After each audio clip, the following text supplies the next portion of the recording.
The HOA president climbed over my locked fence like she owned my backyard. My 3-year-old was standing 5 feet away when Deborah Barnes jammed a metal tool into her kiddie pool and snapped violation. I watched it from my office, and in that exact moment, I knew this wasn't going to end with a polite email. My name's Ethan Miller, and I'm not some anti-rule guy. I pay dues, I mow on schedule, I don't leave trash out, I don't crank music like I'm hosting a festival. Maple Ridge Estates is the kind of place that looks perfect in a brochure. Clean sidewalks, trimmed hedges matching mailboxes, and a homeowners association that treats standards like a religion. That summer was disgusting. The heat just sat on your skin heavy, sticky, like the air had an attitude. My daughter Sophie was 3, then tiny, energetic, constantly asking to splash in water. So my wife Megan and I grabbed a cheap inflatable kiddie pool from a big box store. $20, bright blue. The kind of purchase you don't even think twice about. We put it in the backyard behind a tall wooden fence gate, locked. If you couldn't see it from the street, it wasn't anyone's business, or so I thought. Deborah Barnes apparently took that as a personal challenge. If you've ever met someone who collects authority, like it's a hobby, visor, clipboard, tight smile that I'm just doing my job tone, yeah, Deborah was that. Deborah. She ran the HOA like it was airport security. Trash cans had to vanish by 6 p.m. curtains, had to be neutral, and your front door couldn't look cluttered, whatever that meant. The first night the pool went up, I got an email with the subject line, "Unapproved pool structure." Pool structure.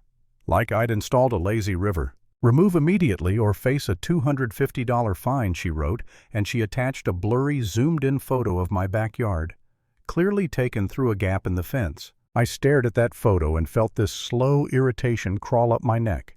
It wasn't the fine yet, it was the surveillance vibe. I pulled up the HOA handbook because, yes, I actually read it. The rule talked about permanent pools, above-ground installs, anything that's basically construction. This was a toddler puddle, so I replied like a normal adult. "Hi, Deborah. This is a temporary inflatable kiddie pool inside a fenced backyard, not visible from the street. Please confirm it doesn't require approval." Her response came back fast. One sentence. "All pools require approval." No explanation, no citation, no link, just a hard stop. Like she'd stamped my forehead with a violation sticker. Megan told me to drain it and move on. She hates conflict, and honestly, I get it. Nobody wants to be the HOA's favorite hobby. But then Sophie walked outside in her little sandals, saw that pool, and squealed like we'd bought her a pony. I looked at her face and thought seriously, we're letting a grown woman steal this from a toddler. So we kept it up for the weekend. 2 days. We were careful, we drained it after we kept everything tidy, we didn't leave it out overnight. Monday afternoon, I'm at work, stuck in back-to-back meetings. My phone buzzes a motion alert from the backyard camera.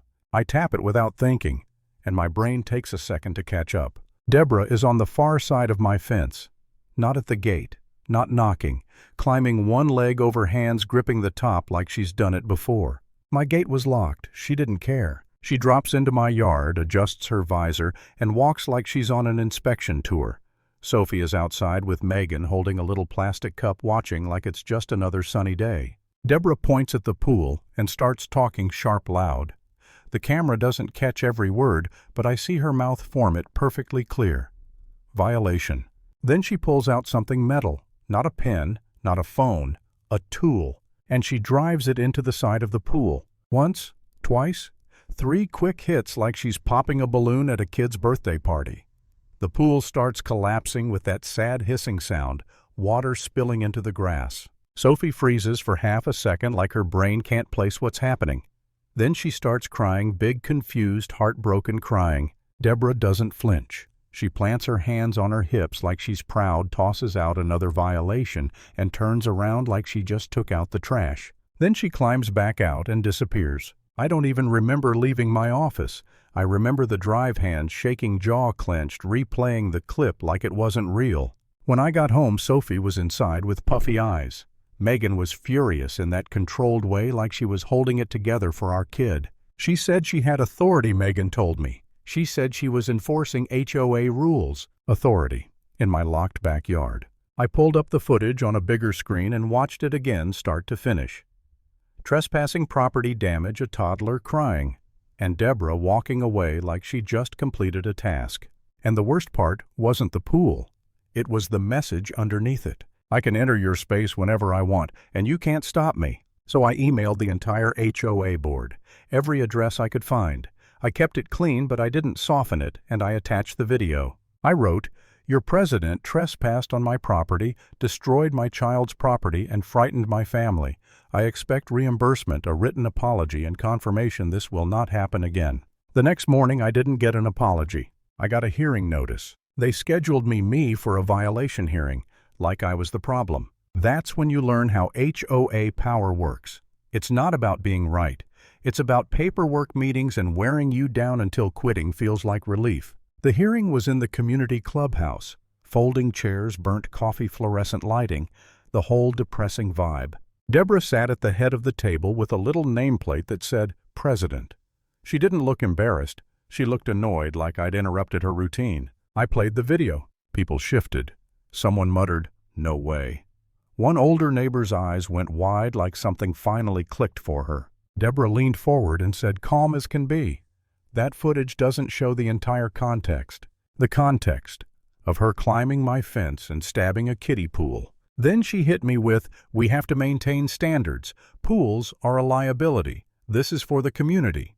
I looked around the room like, are we all hearing the same thing? Because it sounded insane out loud. One board member, Kyle, started to speak. I thought temporary pools, and Deborah cut him off with a look that shut him down mid-sentence. They voted. No consequence for Deborah. No reimbursement. Instead, they slapped me with a smaller fine for non-compliance and called my emails hostile. I walked out to my car and just sat there, windows up, hands on the wheel. And for a minute, the practical part of my brain took over. Not the dramatic part, the tired part. I thought maybe I did misread something. Maybe I'm the only one who thinks this is insane. Maybe fighting this machine is just going to cost time, money, and peace. And the smart move is to pay the fine and move on. Then Megan texted me a photo. Sophie had drawn a sad little blue circle, her version of the pool, and taped it to her bedroom door. No dramatic speech, no big moment. Just a kid quietly trying to keep something that got taken from her. And that settled it. This wasn't about a $20 toy. It was about boundaries and what happens when you teach someone like Deborah that you'll swallow anything to avoid conflict. So I did what Deborah didn't expect. I got organized. I read the bylaws like they were a contract, because they are. I printed every email.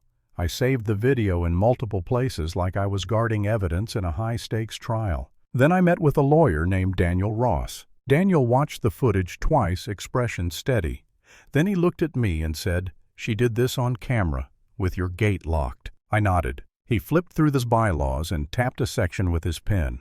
The board doesn't have the right to enter fenced private property without written permission unless there's an emergency. A kiddie pool is not an emergency. He said it like it was obvious, and that calm made me feel steady for the first time in days. We sent a demand letter, trespass, property damage, retaliation through fines, a deadline to settle. No answer, so we filed. And that's when the neighborhood shifted. Because lawsuits do something HOA threats can't. They make things real. They make people nervous. They make quiet neighbors suddenly pay attention. People started stopping me by the mailbox, voices low, like we were trading secrets. "Did she really jump your fence?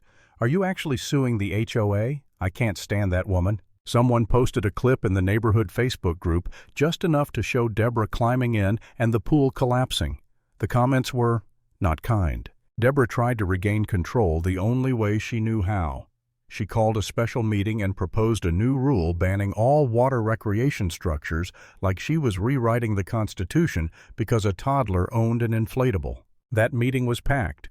People stood in the back holding phones up, already recording before Deborah even opened her mouth. She tried to smile through it, but you could see the tension in her jaw. "This is about safety and property values." Daniel stood up and said, "This is about trespass and destruction of property.